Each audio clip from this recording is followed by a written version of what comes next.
하늘을 나는 택시인 도심 항공교통 UAM. 활주로 없이 수직으로 뜨고 내릴 수 있고 전기 배터리로 움직여 친환경적이어서 차세대 교통수단으로 불립니다. 자, 가장 보편적 형태의 이동수단인 자동차. 이 자동차는 1885년도에 처음 출시를 했습니다. 그리고 이동수단의 입지를 아직도 자동차가 유지를 하고 있죠. 그런데 우크라이나 전쟁을 기점으로 요즘 분위기가 묘하게 흘러가고 있습니다.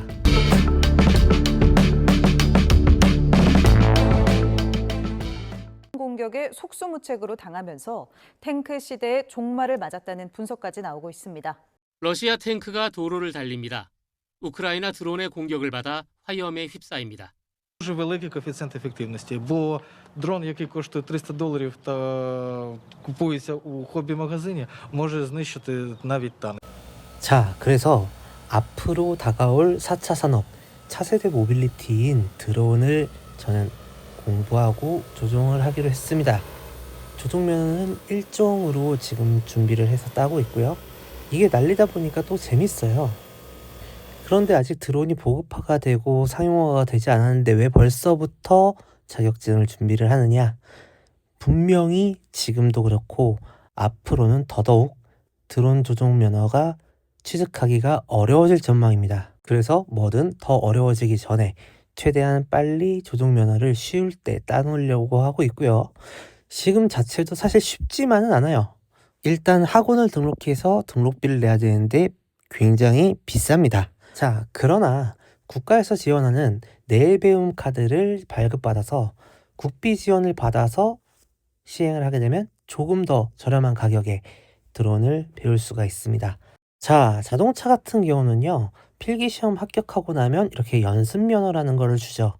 그래서 운전 경력이 1년 이상인 운전자를 옆에 동승시키고 나서는 연습면허로 운전 연습을 할 수 있게 해줬어요. 하지만 드론은 그게 안 됩니다. 무조건 학원을 다녀야 해요. 왜냐면 비행 경력 증명을 해야 되는데 이 비행 경력 증명은 학원에서만 인정을 해줍니다. 물론 전문 교육 학원이 있고 사설 학원이 있어요. 그 차이를 말씀드릴게요. 전문 교육기관 같은 경우는 시험 자체도 자체적으로 봅니다. 그리고 비용이라든지 이런 게 좀 비싸요. 하지만 완전히 초보자들도 쉽게 따라올 수 있게끔 커리큘럼이 짜져 있고요. 사설 학원 같은 경우는 연습할 수 있는 비행장 자체는 있는데 교관 인력의 숫자가 조금 부족하고 그리고 시험을 전문 교육기관과는 다르게 자체적으로 시험을 볼 수 있는 게 아니라 공단 시험장에 가서 봐야 돼요. 그렇기 때문에 되게 낯선 기체, 낯선 환경, 그리고 낯선 바람에서 시험을 봐야 될 수가 있는 거죠. 자, 시험은 어떻게 구성이 되어 있느냐? 이론 시험과 그리고 실기 시험, 그리고 구술 시험 이렇게 세 가지로 나누어져 있어요. 근데 각 시험을 치르기 위해서는 선행돼야 하는 필수 이수 시간들이 필요합니다.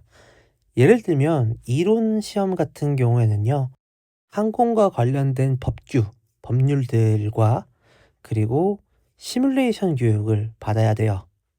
이론 교육과 시뮬레이션은 20시간 그리고 20시간씩 해서 총 40시간의 시간을 이수를 해야 하고요.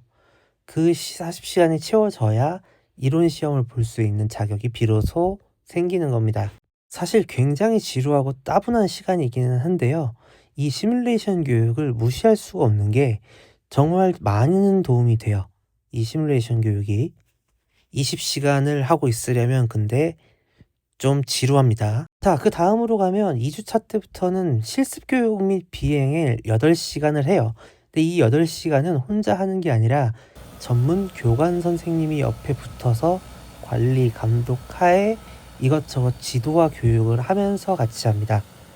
그리고 이 기간 동안에는 드론을 날리고 비행하는 것뿐만이 아니라 배터리를 체결하는 법, 그리고 배터리에 대한 안전관리법 이런 것들도 다 배우게 돼 있어요. 그래서 이렇게 배터리 트레이에 체결을 해서 가지고 가서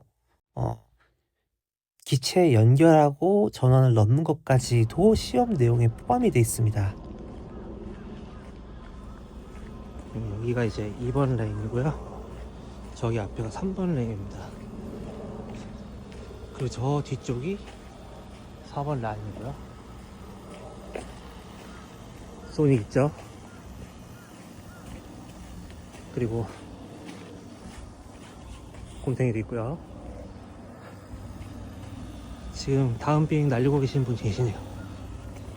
자, 이렇게 8시간을 채우고 나면요, 12시간 동안 이제는 학생이 아니라 예비 조종사 신분에서 이제 비행을 하게 되는데요.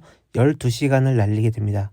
그렇게 해서 총 실기 20시간을 채우게 되는 거죠. 이때쯤 되면 이제 교관님들도 개인 드론 가지고 오셔가지고 학생들이 어떻게 얼마나 잘 하고 있는지 찍어서 피드백을 주기도 하십니다.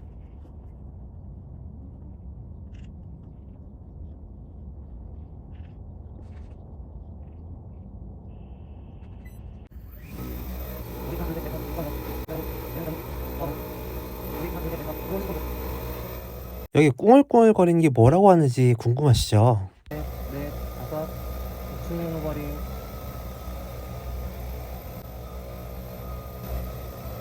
정지, 하나, 둘, 셋, 넷, 5, 기술 정렬. 자, 이렇게 내가 뭘 하고 있다, 순서대로 뭘 하고 있다, 복명복창을 해줘야 돼요.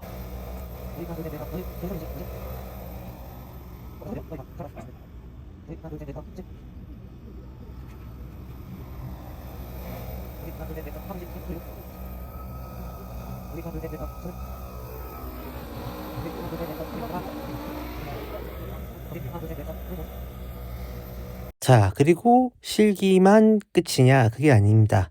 실기 시험이 합격이 되고 나면 구술 시험을 보게 돼요. 이거는 평가관들이 즉석에서 관련된 이론들을 물어보는 건데요. 진짜 외워야 될 게 많습니다. 그래서 곰탱이랑 이렇게 사진 찍으면서 기분 전환도 좀 하고, 곰탱이도 안전모도 좀 씌워주고 잘 어울리네요. 학사모 마냥. 그렇게 지루하고 힘들었던 3주가 지나고 드디어 수료 증명서가 나와서 시험에 응시를 할 수 있게 됐고요. 가장 빠른 날짜 시험이 26년 1월 22일이어가지고 가장 빠른 날짜로 접수를 했습니다. 여러분, 앞으로는 분명히 드론의 시대가 옵니다. 그러니까 여러분들 조종면허 시험 쉬울 때 따두시길 바랍니다. 자, 정말 먼 얘기 같죠? 그런데 실제로 지금도 드론을 이용해서 업무를 수행하고 돈을 버시는 분들이 많습니다. 이런 카메라 촬영부터 시작해서요.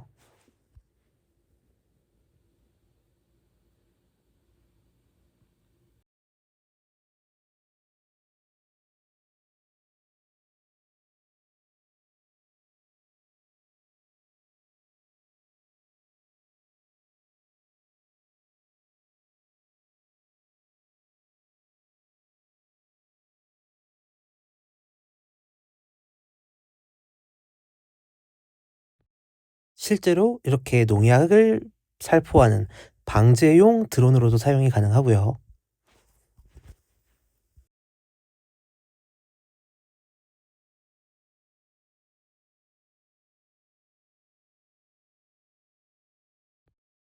건설사나 아니면 지자체에서 도로나 건물을 시공하고 측량할 때 눈부시게 시간을 단축시켜 주고요.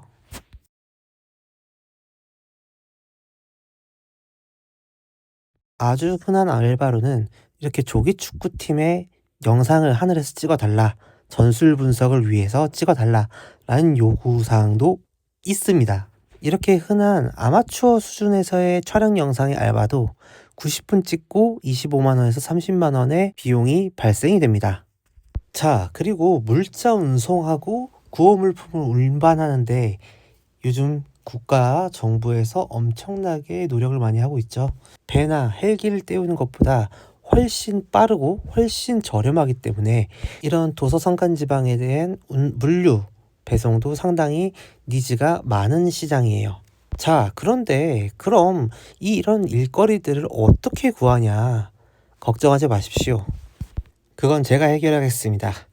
현재 거의 완성 단계에 있는데 제가 드론 대여 플랫폼을 만들고 있습니다. 드론이 필요하신 분들은 여기서 고객으로 이용하시면 되고요. 드론을 가지고 내가 조종하고 파일럿으로 알바를 하고 싶다, 업무 수행하시려는 분들은 여기서 본인이 가능한 작업들, 비용, 그리고 이런 부분들을 입찰도 하고 내 상품을 올려놓을 수도 있게끔 이렇게 만들어 놓을 예정입니다. 그래서 전 다다음 주부터 1시간에 25만원짜리 알바 뛰러 갑니다.